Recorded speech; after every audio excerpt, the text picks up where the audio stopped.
Et si la Chine utilisait cette crise pour asseoir sa domination, pour réécrire les règles du commerce mondial, pour remplacer les États-Unis comme leader incontesté?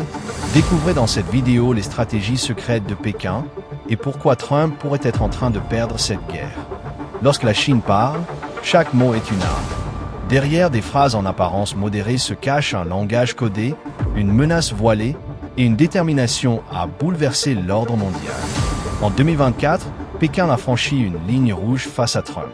Mais cette fois, la riposte est d'une brutalité inédite. Taxes massives, embargo caché sur les minéraux stratégiques, pression sur les entreprises américaines. La Chine joue un jeu dangereux. Mais le coup de maître, TikTok, ce qui semblait être un simple accord commercial, est devenu une arme géopolitique. Et Washington n'a pas tout compris. Vous ne regarderez plus jamais les nouvelles économiques de la même façon. Aimez, partagez et surtout, regardez jusqu'au bout.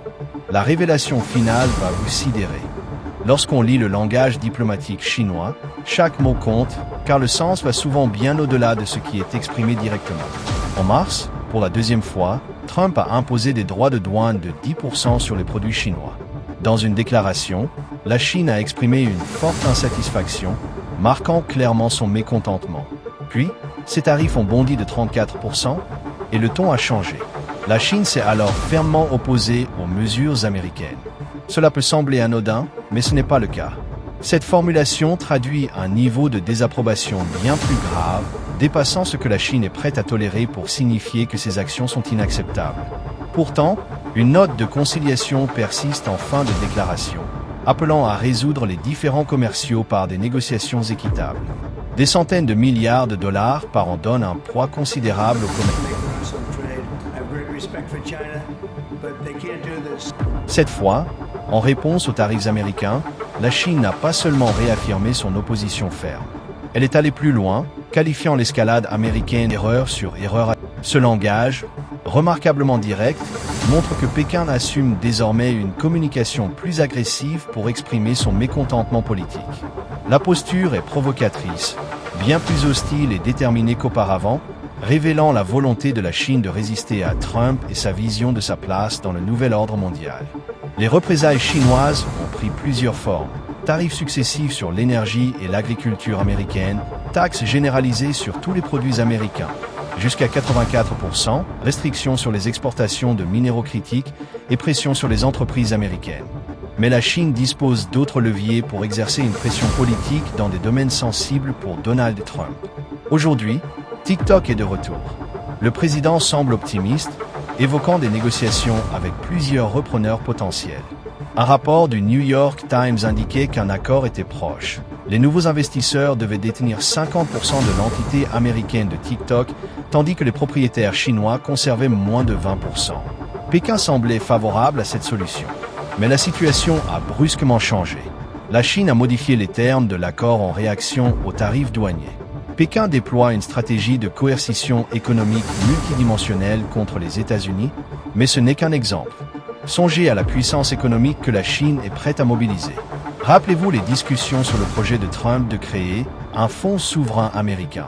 Une idée ambitieuse, mais qui n'a jamais abouti, notamment parce qu'un pays endetté ne peut se permettre d'investir massivement sur les marchés. En revanche, savez-vous quel pays dispose du plus grand excédent commercial, alimentant l'un des plus importants fonds souverains au monde? La Chine. Ce fonds a le potentiel d'intervenir sans limite sur les marchés. Il a notamment investi dans Alibaba, contribuant à en faire un concurrent d'Amazon valorisé à 200 milliards de dollars. Aujourd'hui, il soutient activement les marchés boursiers chinois en achetant des actions pour stabiliser les entreprises touchées par les tarifs américains, qui ont doublé en quelques mois. Pékin annonce également des prêts pour renforcer ses investissements. Les marchés chinois, qui ont subi une forte chute lundi, se sont stabilisés et rebondissent progressivement. Tous ces éléments dessinent une image de la Chine qui se retranche. Mais se retrancher pourquoi? Exactement, la Chine semble croire que les États-Unis, avec Trump à la Maison-Blanche, sont en train de saper leur propre statut mondial. La Chine profite du fonctionnement actuel de l'ordre économique. Si de nombreuses économies sont en difficulté, cela ne lui sera pas favorable. Mais sur le plan politique et rhétorique, Pékin voit probablement une opportunité. La Chine utilise cette crise pour se présenter comme une puissance mondiale en matière de commerce, mais aussi comme un partenaire bien plus fiable que les États-Unis. C'est notre monde, un monde imparfait. Il y a de la violence, de l'hégémonisme, de la cupidité. Cette déclaration, qui relève de la communication ou de la propagande selon les points de vue, provient du ministère chinois des Affaires étrangères. Elle a été publiée le même jour que l'attaque terroriste de Trump lors de la journée de la libération. Elle expose clairement le choix moral que la Chine veut imposer au reste du monde. Voulez-vous vivre dans un monde marqué par la répression, la provocation et le terrorisme, ou préférez-vous un monde sans guerre, avec la sécurité pour tous et l'égalité entre les nations? Depuis des années, la Chine travaille à affaiblir l'ordre international libéral, en particulier auprès des pays en développement, en affirmant qu'elle est un meilleur partenaire que les États-Unis et les autres démocraties, car elle n'impose pas de conditions. Elle ne demande pas de réformes en matière de droits de l'homme, de gouvernance ou d'environnement. Elle se contente de proposer des accords pragmatiques. Depuis le premier mandat de Trump, les entreprises chinoises ont contourné ces tarifs douaniers en délocalisant leur production. Par exemple, plus de la moitié des usines cambodgiennes sont désormais détenues par des Chinois, et les États-Unis enregistrent un énorme déficit commercial avec le Cambodge. La Chine est aujourd'hui le premier partenaire commercial de plus de 120 pays, avec des excédents massifs face aux États-Unis, au Royaume-Uni, à l'Allemagne et à l'Italie. La Chine a plus d'options que les États-Unis. Si ses exportations diminuent, elle peut compenser en stimulant la demande intérieure via des dépenses publiques, des baisses d'impôts ou d'autres politiques économiques. Les États-Unis, en revanche, ont moins de marge de manœuvre, car de nombreux produits chinois sont irremplaçables. Lors du sommet de Munich en février, où le vice-président américain J.D. Vance a critiqué les dirigeants européens en déclarant « Si vous avez peur de vos propres électeurs, l'Amérique ne peut rien pour vous ». La Chine a présenté une vision opposée. Alors que les États-Unis semblaient divisés, la Chine a cherché à construire, se posant en alternative et en défenseur de l'économie mondialisée que l'administration Trump rejette. Je souhaite souligner 4 points. Premièrement, il est essentiel de promouvoir l'égalité. Deuxièmement, il faut respecter l'état de droit international. Troisièmement, pratiquer le multilatéralisme. Quatrièmement, viser l'ouverture et les bénéfices mutuels. La Chine tente de se positionner en leader mondial raisonnable et bienveillant, offrant une alternative à l'hégémonie démocratique libérale. Elle promet un ordre mondial égalitaire, adapté à tous les types de gouvernements. Mais son défi reste son image. Pour beaucoup, elle n'est pas un héros face à un tyran, mais une force coercitive.